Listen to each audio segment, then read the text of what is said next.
TET and DSC అభ్యర్థులకు TET 2026 జూన్లో రాయబోయే అభ్యర్థులకు నా యొక్క నమస్కారములు అండి. ఎందుకంటే జూన్లో మరి టెట్ ఎగ్జామ్ ఉంది కాబట్టి తప్పకుండా మరి ప్రిపేర్ అవుతున్నటువంటి అభ్యర్థులకైతే ఈ వీడియో చాలా ఉపయోగపడుతుంది.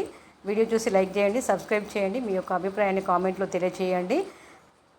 శిశు అధ్యయన పద్ధతి సైకాలజీ సంబంధించినటువంటి దీనికి సంబంధించిన వీడియో మరి చేయడం జరిగింది.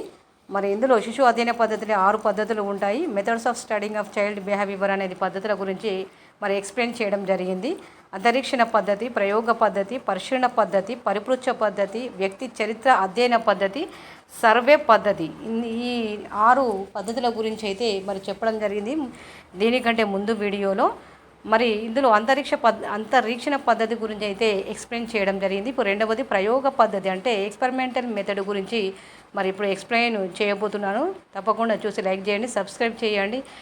అంటే ఒక ప్రశ్నకు ఆప్షనల్ ఇచ్చి ఆ 4 ఆప్షనల్స్ ఇచ్చి దాని గురించి, దీని గురించి, ఏ గురించి, బి గురించి, సి గురించి, డి గురించి ఎక్స్ప్లెయిన్ చేయడం కాదు. ఎందుకంటే మరి డీప్గా చదివితేనే అర్థమవుతుంది. ఒక్కొక్క ప్రశ్నకు ఒక్కొక్క ఎక్స్ప్లెనేషన్ అనేది ఉంటుంది. కాకపోతే అది దాని యొక్క లోతు పాటలు అనేది తెలుసుకుంటేనే అర్థమవుతుంది. కాబట్టి తప్పకుండా ఈ వీడియోని చూసి లైక్ చేసేయండి, సబ్స్క్రైబ్ చేయండి, మీ యొక్క అభిప్రాయాన్ని కామెంట్లో తెలియజేయండి. మరి అంతరిక్షణ పద్ధతి గురించి అయితే తెలుసుకోవడం జరిగింది. వ్యక్తి యొక్క ప్రవర్తనను తెలుసుకునేందుకు ఉపయోగించే విధానాలను, వ్యక్తి అధ్యయన పద్ధతులని కూడా మరి తెలుసుకోవడం జరిగింది. 1వ దాన్ని చూసినట్లయితే అంతరిక్షణ పద్ధతి అనేది దీని గురించి తెలుసుకున్నాము. మరి రెండవది ఏంటిదంటే ప్రయోగ పద్ధతి ఎక్స్పెరిమెంటల్ మెథడ్ గురించి అయితే ఇప్పుడు మరి చెప్పుకుందాం. అంతరిక్షణ పద్ధతి అని అంటే దీన్ని సెయింట్ అగస్టిన్ ప్రవేశపెట్టడం జరిగింది. పరిశీలింపబడేవారు మరి తాను పొందినటువంటి అనుభూతిని తనకు తానుగా స్వయంగా పరిశీలించుకోవడాన్నే అంత పరిశీలన పద్ధతి అని చెప్పుకోవడం జరిగింది. ఎందుకంటే మళ్ళీ ఒకసారి మరి వినాలి కదా, మళ్ళీ నేర్చుకోవాలి కదా. ఇవాళ చదివింది రేపు చదివింది మళ్ళీ చదువుకొనే 2వ భాగానికి 3వ భాగానికి అనేది వెళ్ళడం జరుగుతుంది. కాబట్టి అంత పరిశీలన పద్ధతి అని అంటే సెయింట్ అగస్టిన్ దీనిని ప్రవేశపెట్టారు. దీన్ని పరిశీలింపబడేవారు ఒక్కరే. కాబట్టి తాను పొందిన అనుభూతిని తనకు తానుగా స్వయంగా పరిశీలించుకోవడాన్నే మరి అంత పరిశీలన పద్ధతి అని అంటారు. దీనిలో ఇంగ్లీష్లో ఇంట్రోస్పెక్షన్ అనే పదం 2 లాటిన్ పదాల సమ్మేళనం అని ఇంట్రో ప్లస్ స్పేర్ అంతరంగికం విత్ ఇన్ ఆర్ ఇన్వర్డ్స్. స్పెక్షన్ అంటే చూడడం, లుకింగ్ అన్నమాట.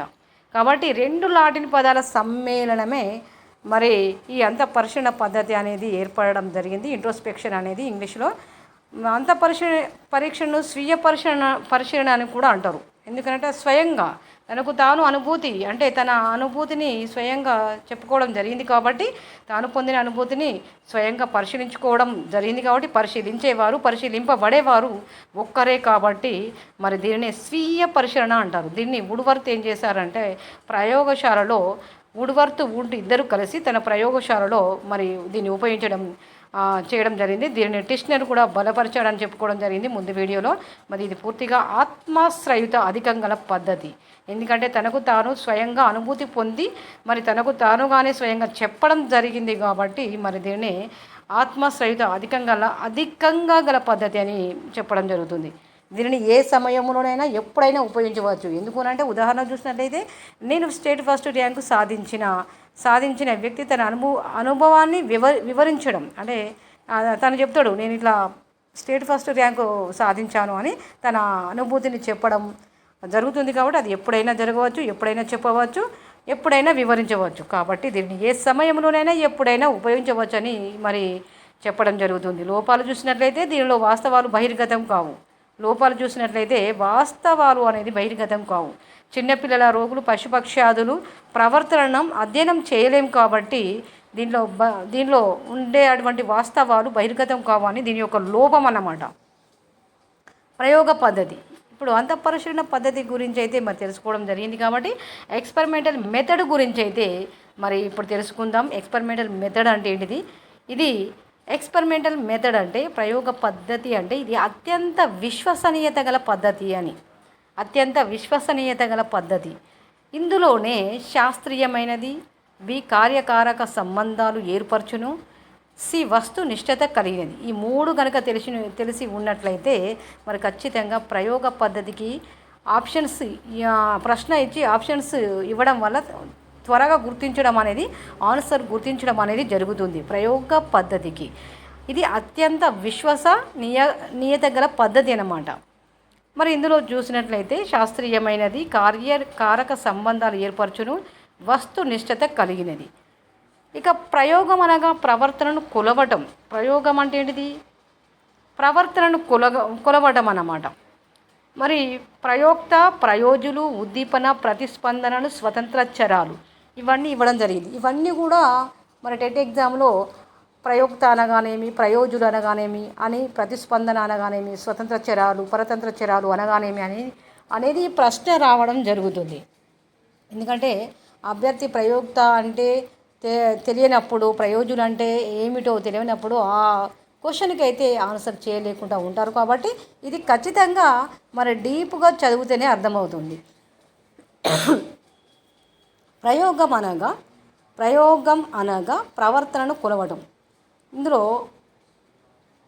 ప్రయోక్త అంటే ప్రయోగం చేసేవాడు, అంటే ఒక దానిని ప్రయోగం చేసేవాడు ప్రయోక్త అంటే ప్రయోగం చేసేవాడు. ప్రయోజ్యులు అంటే ప్రయోగానికి లోనైన వారు. ఉద్దీపన అంటే ప్రవర్తనలో మార్పులు కలిగించేది. ఉద్దీపన అంటే ప్రవర్తనలో మార్పులు కలిగించేది. ప్రతిస్పందన అనగా ఉద్దీపనకు అనుగుణంగా ఏర్పడే ప్రతిచర్యలు. ప్రతిస్పందన అంటే ఏదైతే ప్రవర్తనలో మార్పులు కలిగినవో దానికి అనుగుణంగా ఏర్పడే వాటినే ప్రతిచర్యలు అంటారు. ప్రతిస్పందన అంటే ఉద్దీపనకు అనుగుణంగా ఏర్పడే ప్రతిచర్యలు. ఉద్దీపన అంటే ప్రవర్తనలో మార్పులు కలిగించేవి. ప్రతిస్పందన అంటే ఉద్దీపనకు అనుగుణంగా ఏర్పడే ప్రతిచర్యలు. అంటే ఇక్కడ మార్పులు కలిగినటువంటి దానికి ఏర్పడేటువంటి ప్రతిచర్యలు అన్నమాట. ప్రతిస్పందన, ఉద్దీపన, ప్రయోజ్యులు, ప్రయోక్త అంటే ప్రయోగం చేసేవాడు, ప్రయోజ్యులు అంటే ప్రయోగమునకు లోనైన వారు, ఉద్దీపన అంటే ప్రవర్తనలో మార్పులు కలిగించేవి, ప్రతిస్పందన అంటే ఉద్దీపనకు అనుగుణంగా ఏర్పడే ప్రతిచర్యలు, దీనికి అనుగుణంగా ఏర్పడేటువంటి ప్రతిచర్యలు అన్నమాట. దీన్నే ప్రతిస్పందన అని అంటారు. ప్రతిస్పందన. స్వతంత్ర చరాలు అంటే ప్రయోక్త అధీనంలో ఉండి ప్రయోజులపై ప్రభావం చూపేవి. స్వతంత్ర చరాలు అంటే ప్రయోక్త అధీనంలో ఉండి, ప్రయోక్త అంటే ప్రయోగం చేసేవాడి అధీనంలో ఉండి ప్రయోజులపై ప్రభావం చూపేవి. అంటే అంటే ఎవరైతే ప్రయోగానికి లోనవుతారో దానిపైన ప్రభావం